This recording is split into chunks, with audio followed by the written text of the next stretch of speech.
मैं आप सब जनला प्रणाम करत हूं, आप सबके अभिनंदन और स्वागत करत।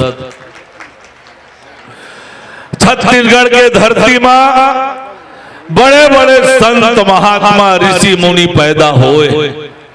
छत्तीसगढ़ महतारी के कोरा, ये कोरा में बड़े बड़े संत महात्मा पैदा हुए।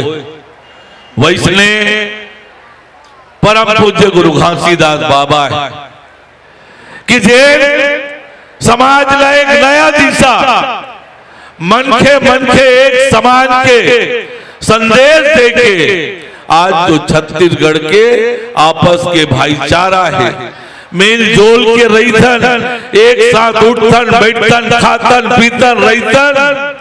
ये छत्तीसगढ़ के पानी, छत्तीसगढ़ के संत महात्मा गुरु घासीदास बाबा के बताए हुए मार्ग है और यही